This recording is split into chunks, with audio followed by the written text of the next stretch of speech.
Any expression of negativity is a statement that we aren't in euphoria. And as John Templeton famously said, bull markets are born on pessimism, grow on skepticism, mature on optimism, and die of euphoria.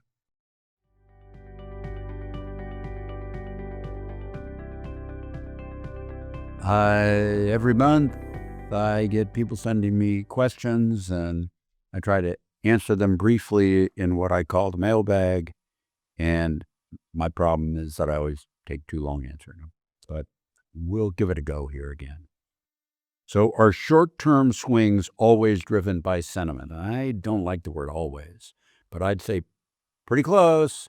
The reality is that when you think of almost all capital markets as opposed to illiquid markets, for the most part, short-term swings are driven by sentiment, because sentiment is really a reflection of demand to own something, prices being set by the interplay of supply and demand. And supply changes almost always happen slowly. Demand changes, which are about emotion, like your emotion, can actually swing very quickly. So I wouldn't go as far as always. Sometimes you get sudden governmental intervention in some unexpected way or something else, but almost always it's nothing but sentiment. With the increase in natural disasters, isn't that going to impact financials and be a boom for builders? Hey, I hate to tell you, but there's the main financial that's impacted by natural disasters is insurers. Now, the fact is they're really good at their business. And if you actually, and this is a version of a casualty insurance.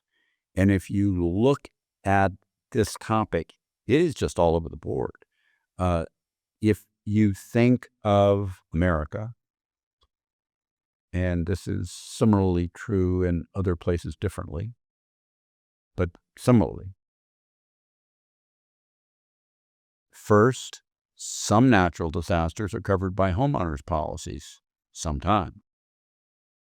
The same natural disaster may not be in a different state in our country. All of this stuff is done differently by state because insurance law is based off state law for the most part. And a lot of the natural disasters aren't covered by insurance at all. Now, mind you, they say, but that might be even worse. Oh my gosh, the person that's hurt gets no benefit out of it. Are natural disasters really more and worse than they used to be? How do you measure that? I don't believe there's actually any accuracy in the notion that there's an increase in natural disasters. Is it the frequency? Is it the magnitude? Do we have them? Yes. Or you just forgotten about the ones that we had 5, 10, and 15 years ago. And my guess is it's the latter, because I don't actually know that there's a lot more natural disasters. Let me say natural disasters, again, come in a lot of different forms in the long term. I mean, I remember very clearly when Mount St. Helens outside of Portland, Oregon, close to where I used to live in Camas, Washington, exploded in volcanic eruption, causing all kinds of damage.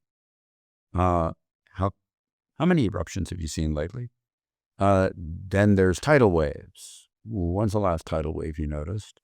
Then there's hurricanes and tornadoes. I live in North Texas, out at Dallas, and we get tornadoes all the time, but most of them don't cause that much damage, and there's not really a difference in frequency. I think it's hard to put an aggregate number on this, and I just say there's no evidence that you can measure that natural disasters are particularly increasing truly, or that they're impacting financials or the market as a whole, or that it's a boom for builders because builders aren't doing all that well. How does U.S. debt compare to other governments around the world? So kind of depends how you want to view it here. If you think about developed nations, America's a little on the high side of other developed nations as a percent of GDP, let's say, which isn't really an important metric. It's a little higher still compared to others on interest payments as a interest payments on the debt as a percent of GDP. That's a more important one. But these countries do not have terribly burdensome interest payments as a percent of GDP. And the reality is that this whole question kind of comes from one that I've been asked throughout my 50-plus year career, which basically stems down to, don't we have too much debt? Isn't debt bad? Isn't more of it going to make us have a big problem? And the answer to that is, so far, and I've written about this a lot in a lot of different places and for a long time, we've never yet in America, and we are not now, or in other developed nations, in a place where the levels of debt are a serious problem. And let me tell you how you would know real simply. Not for sure that the debt was problematic, but that it might be, as opposed to it will not be in any short to intermediate time period. How do you know that? Because if debt was a real burden compared to other nations, we'd see our long-term interest rates very high compared to the other countries. And for the most part, they've all been stable for a long time. As a follow-up to your recent column about demographics, can you speak to challenges the younger generation faces today with home affordability and student debt? Isn't this a headwind to markets and the economy? Surprise! Actually, this number, which grew for a long time, in recent years has been on decline. And it seems like that nobody notices. That is, default numbers are down, total student debt numbers are down as a percent of income, as a percent of GDP, as a percent of pretty much anything you want to look at, except for maybe your nephew's debt. Don't know about that. But the answer is, this is, at this point, I'm not suggesting that younger generations don't have issues. Home affordability is different than the student debt thing. There's no question that home affordability is less. The price of homes has gone up. Let me point out on the student debt point also that while the total dollars of debt are up, that's not the right way to measure it, because the right way to measure it is on an inflation-adjusted basis. And because of the vast amount of inflation that we had in the aftermath of 2021, as governments created way too much money in the hopes that that would help get through the COVID period, once you adjust for that inflation, the student debt's pretty good. But what that did do is drive up initially home prices.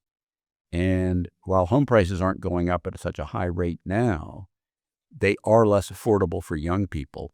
And what I tell young people is, it has always been true that youth is a great time for difficulty. It always has been. Difficulties change. And what you do is you build your human capital. You make your craft, your job, your profession, your entrepreneurialism, whatever it is, worth more by building your human capital. And you wait some years, and it tends to even out. That's what I'd say. I'm surprised you were bullish. All I see in the media is talking heads and newsletters that are doom and gloom. How is that possible? Well, I guess the question is not how is it possible that they have the doom and gloom, but how is it possible that I'm bullish? Now, to make this really clear, any reflection of negativity in capital markets is bullish. It's just real simple. The expression of, and I don't know how much actual true doom and gloom there is right now, but any expression of negativity is a statement that we aren't in euphoria. And as John Templeton famously said, bull markets are born on pessimism, grow on skepticism, mature on optimism, and die of euphoria. And just the amount that you can read about how people tell you it's euphoric tells you it isn't. because the statement it's euphoric and stocks can't do well is a statement about fear. It's not a statement about euphoria. So the answer of how I'm bullish is, yes, I can read, I can listen, I can see, and the same things you talk about that make you be concerned because all people are saying this stuff, not all people, but a lot of people, says to me that's fear in the marketplace, and fear in the marketplace is always bullish. Thank you for this. Tune back in next month and I'll answer more questions.